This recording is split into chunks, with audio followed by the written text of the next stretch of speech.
শফিকুর রহমান, যে রাজাকার বিষয়ক শেখ হাসিনা একটি বক্তব্য কেন্দ্র করে ছাত্র আন্দোলনের মোড় ঘুরে গিয়েছে, এটি অনেক বিশ্লেষকই বলছেন। আমাদের মাত্র 2 মাসের মতো সময় হয়েছে, আরও যদি সময় পরে সেটির আমরা একটা নিশ্চয়ই তাত্ত্বিক একটি পটভূমি পাবো। তিনি পালিয়ে যেতে বাধ্য হয়েছেন।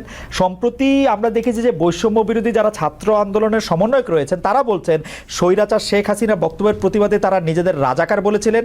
সেখানে তারা বলেছিলেন কে বলেছে স্বৈরাচার, কিন্তু রাজাকার বিষয়টি তারা ধারণ করতে চান না। কিন্তু আমরা দেখেছি যে জামায়াত ইসলামের বিভিন্ন সমাবেশে আমরা রাজাকার স্লোগান পাচ্ছি।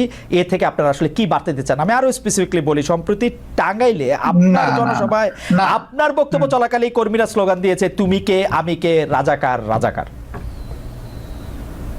আমি এটা শুনি নাই, আমি ছিলাম, আমি শুনি নাই। আপনি শুনে থাকলে আপনাকে ধন্যবাদ।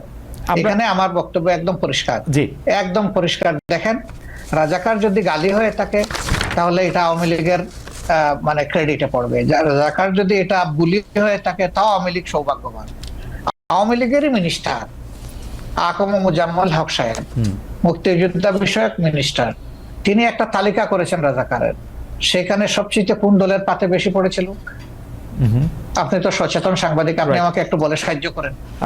আমি অবশ্য রাজাকারের তালিকা দেখি নাই, কিন্তু আমি শুনেছি যে এতে আওয়ামী লীগের অনেকেই সেই তালিকার মধ্যে অন্তর্ভুক্ত ছিল, যারা আওয়ামী লীগ পরে সক্রিয়। অনেকে না, যে তালিকাটা হয়েছে এটার 8 ভাগের 7 ভাগ তাদের একার পাতে পড়েছে। এটি কি এমন হতে পারে যে আপনাদের দলের লোকেরা আওয়ামী লীগে জয়েন করেছে, নাকি আওয়ামী লীগে করতো তার আগেও? তারা পরিষ্কার করলো না কেন? আমি জানি না, তারা হয়তো পরিষ্কার করতে পারতো। তাইলে যে দলে যেভাবেই হোক, যে দলে রাজাকার সবচেয়ে বেশি সেটা হবে রাজাকারের দল। ভালো হইলো তাদের ক্রেডিট, মন্দ হইলো তাদের লাইবিলিটি। কিন্তু আপনার দলের মধ্যে থেকে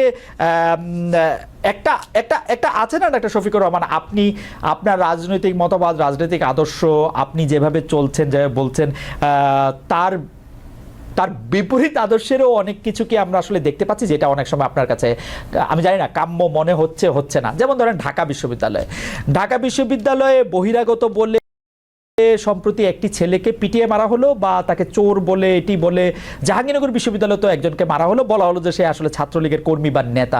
এই বিষয়গুলিকে আসলে আপনারা কিভাবে দেখছেন? মানে এটি কেন হচ্ছে বলে আপনার মনে হয়? আমরা মোটেই ভালোভাবে দেখি না। এটা যারাই করুক এটা তারা সঠিক করে নাই। তাদেরকে আইনের আওতায় আনা উচিত, চিহ্নিত করে এরা কারা। এই বৈষম্য বিরোধী ছাত্ররা জাহাঙ্গীরনগর বিশ্ববিদ্যালয়ে নিজেরা মিছিল করে দাবি জানিয়েছে যে এরকম যারা আছে তাদেরকে আইনের আওতায়, আমি তাদের সাথে একমত, তাদেরকে আইনের আওতায় আনা উচিত।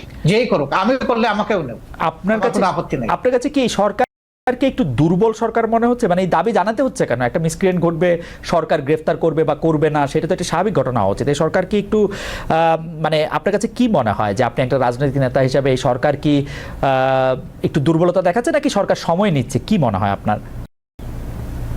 আপনি যেটা বলেছেন যে দাবি কেন জানাতে হবে, সরকারের মেশিনারি তো অটোমেটিক্যালি এটা ফাংশন করবে, এটা হওয়া উচিত। কিন্তু দাবিকেই প্রথম, আগে নির্বাচিত বা পলিটিক্যাল গভর্নমেন্ট যারা ছিলেন তাদের কাছে বিভিন্ন দাবি মানুষ উত্থাপন করে না এই সমস্ত বিষয়, তাহলে এটাকে আমি আলাদাভাবে দেখবো কেন? এটা দেখার কোনো কারণ নাই। কিন্তু সামগ্রিকভাবে যদি আপনি বলেন, যেহেতু তারা কোনো রাজনৈতিক দল দ্বারা গঠিত বা জোট দ্বারা গঠিত সরকার নন, এবং যেহেতু 15.5 বছরের অনেক জঞ্জাল জমা হয়েছে, তাদেরকে সেই জঞ্জাল সরাতে গিয়ে তো অবশ্যই তাদেরকে এক্সট্রা এফোর্ট দিতে হয়েছে। এখানে দুর্বলতার কোনো ব্যাপার আমি দেখছি না, বরঞ্চ তারা আস্তে আস্তে ফাংশনিং হচ্ছেন এবং সামনের দিকে তারা আগাচ্ছেন। কিন্তু জনগণের প্রত্যাশা, আমারও প্রত্যাশা এর চেয়েও বেশি। অনেকেই বলছেন যে জামায়াতের, আমি যেই প্রশ্ন দিয়ে শুরু করেছিলাম সেই প্রশ্নের প্রসঙ্গ ধরে আমি আসলে শেষ করতে চাই।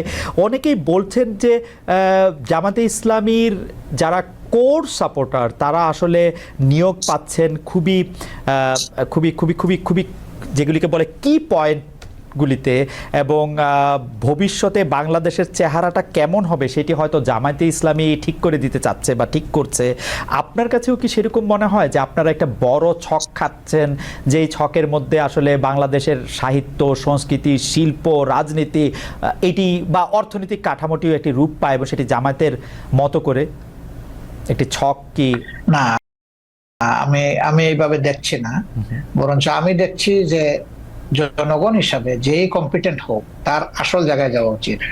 যদি একজন মানুষের পটেনশিয়াল থাকা অবস্থায় রাষ্ট্রকে সার্ভিস দিতে না পারে, তাকে যদি ডিপ্রাইভ করা হয়, তাইলে এই ডিপ্রাইভ লোকটা যে দলের যে ধর্মেরই হোক না কেন, তার প্রাপ্যটা তাকে দেওয়া উচিত। এতে দুটো লাভ, সে তার প্রাপ্য পেল, আর রাষ্ট্র একজন কোয়ালিটি মানুষের সার্ভিস পেল। এই দিক থেকে যদি একই দল থেকে মানে কোয়ালিফাই করে, সে ফর এক্সাম্পল মনে করেন যে গণ অধিকার পরিষদ, তাদের দল থেকেও যদি কোয়ালিফাইড মানুষ চলে আসে, আমার এখানে তো আপত্তি থাকার কথা না। ওকে ওকে, এইটা একদম শেষ প্রশ্ন করি ডক্টর শফিকুর রহমান, সেটা হচ্ছে জামায়াতের নির্বাচনী স্ট্র্যাটেজি নিয়ে নিশ্চয়ই আপনারা ভাবছেন, এটা নিশ্চয়ই অনেকখানি গোপনও রয়েছে, এই মুহূর্তে হয়তো আপনারা রিভিলও করবেন না, কিন্তু আমি আপনার কাছে শুধু জানতে চাই যে জামায়াত কি এইবার জোটবদ্ধভাবে নির্বাচন করবে, একক নির্বাচন করবে? জামায়াত যদি এককভাবে নির্বাচন করে, তাহলে জামায়াত কি চাইবে যে বিএনপির পাশাপাশি একটি তৃতীয় দল, যারা আবার একটু এন্টি বিএনপি, তারা থাকুক, তারা একটু মারামারি করুক, তাতে একটু ভোটের সুবিধা হোক, এই তৃতীয় দল হিসেবে জামায়াত কি চাইবে তাহলে আওয়ামী লীগ নির্বাচনে আসুক? মানে আমরা এভাবে ইনফারেন্স টানতে পারি কি না? না, আমি তো আগেই বলেছি যে আওয়ামী লীগ কিভাবে রাজনীতি করবে আগে তারা ঠিক করবে।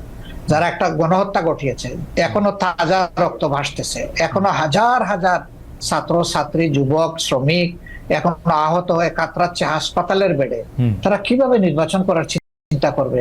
তারা জনগণের বিপক্ষে দাঁড়িয়ে কার বুটে তারা নির্বাচিত হবে? তারা তো জনগণের বিপক্ষেই দাঁড়িয়েছে। আগে তো এই জায়গাটা তাদের সেটেল করতে হবে। তারা এখন কিভাবে নির্বাচন করবে এটা তো আমার বুঝে আসে।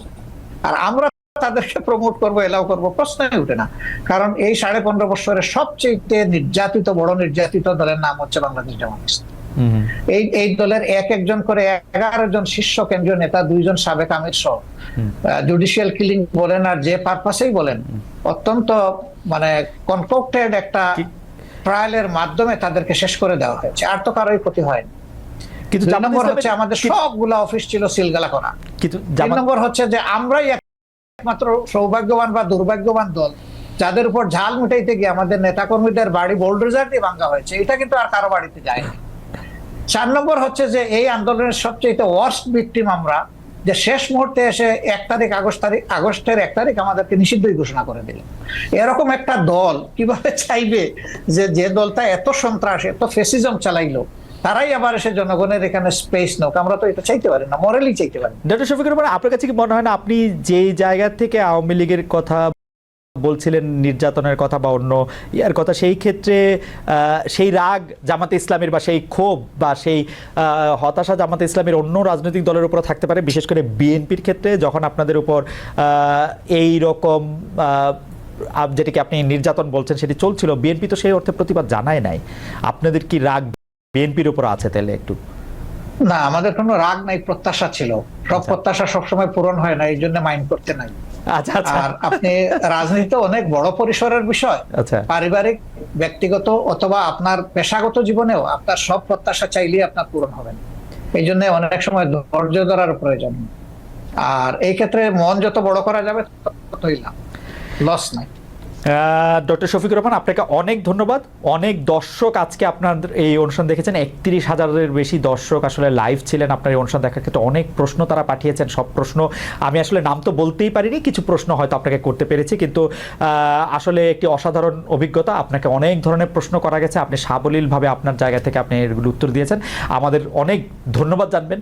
কারণ আমার কাছে মনে হয় দর্শকরা যদি এই অনুষ্ঠানটি আবারও দেখেন তাহলে দেখবেন যে এমন কোনো প্রশ্ন নাই যে প্রশ্ন আসলে ডক্টর শফিকুর রহমান উত্তর দেন নাই।